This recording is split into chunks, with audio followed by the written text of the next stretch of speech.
Hello everyone, welcome to my channel. This is Easy Accounting channel. Today we are continuing on our RESP, Registered Education Savings Plan.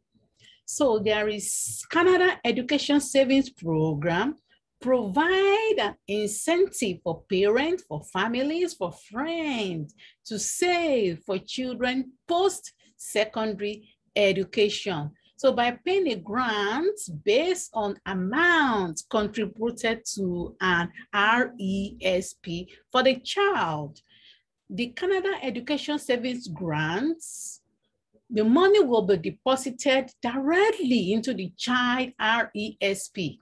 So if you are saving for your child education, the government of Canada will help you with special saving incentive that are only available if you have your RESP. Let's talk about Canada Education Savings Grants, CESG. This provides an incentive for parents, for family, for friends to save for your children post-secondary education by paying a grant based on the amount contributed to an RESP for the child. So Canada Education Savings Grant, money will be deposited directly into the child RESP. So who qualify for the basic CESG? So no matter your family income, ESDC pays an amount of Canada Education Savings Grants, 20% of the annual contribution you make to all eligible RESP for a qualifying beneficiary to a maximum of $500 in respect of each beneficiary, and up to a lifetime limit of $7,200. So who qualifies for the additional CESG? So ESDC, which is partner with CRA, will also pay an additional amount of Canada Education Savings Grant for each qualifying beneficiary. So the additional amount is based on the adjusted income and can change over time as the adjusted income changes. So every child under the age of 18 who is a Canadian resident will accumulate $400 from 1998 to 2000 and $500 from 2007 and the subsequent years. So unused CESG contribution, the room is carried forward and used when RESP contributions are made in the future, provided that the specific contribution requirement for beneficiary who attains 16 or 70 years of age are met. So contribution requirement for beneficiary who are 16 or 17 years of age. However, the CESG has been designed to encourage long-term savings for post-secondary education. There are specific contribution requirements for the beneficiary who attains 16 or 70 years of age. So RESP for beneficiary 16 and 70 of age can only receive CESG if at least one of the following two conditions is met. Number one, the minimum of $2,000 was contributed to the RESP of the child before the end of the calendar year the child turns 15. And a minimum annual contribution of $100 was made to the RESP in the last 4 years before the end of the year. So this means that you must start to save in RESP for your child before the end of the calendar year in which the beneficiary attained 15 years of age.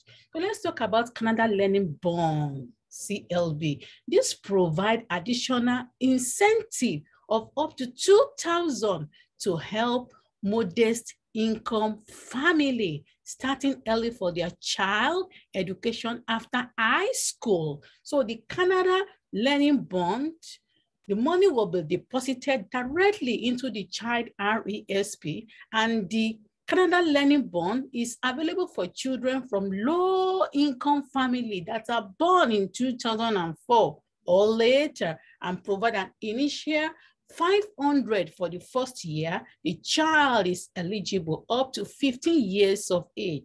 Let's talk about the Provisional Education Savings Plan. We have them in Quebec, Education Savings Incentive, Saskatchewan, Advantage Grant for Education, and BC, Training and Education Grants. So the Education Assistant Payments is an additional payment paid to the beneficiary from an RESP to help finance the cost of post-secondary education. So an EAP consists of Canada Savings Grants,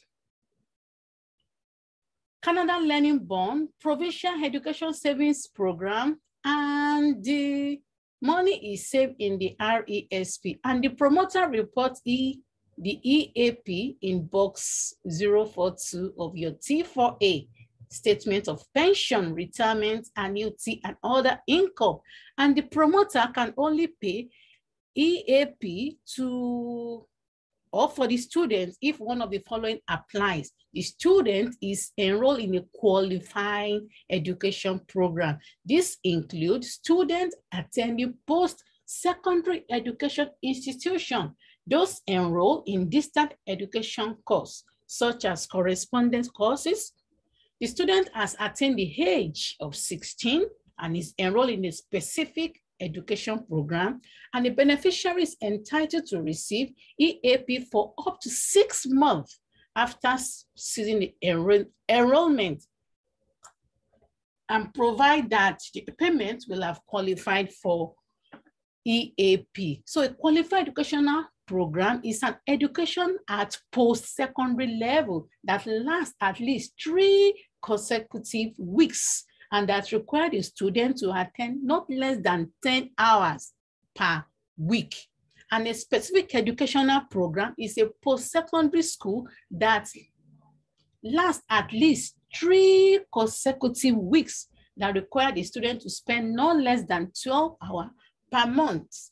And a post-secondary education institution include a university, a college, educational institution, certified by the Employment and Social Development Canada. So there's limit on EAP. So to enter into after 1998, the maximum amount of EAP that can be made to a student as soon as he or she received them is $5,000 for the first 13 consecutive weeks in the program. And after the student has completed the 13 consecutive week, there is no limit on the amount of EAP that can be paid if the student continues to qualify to receive them. Then for students, for studies in specific education program, $2,000 for the 13 week, whether or not the student is enrolled in such program throughout the 13 weeks. Thank you for coming to my channel. I hope to see you in my next video. Please subscribe to my channel and share my video. Thank you. Bye.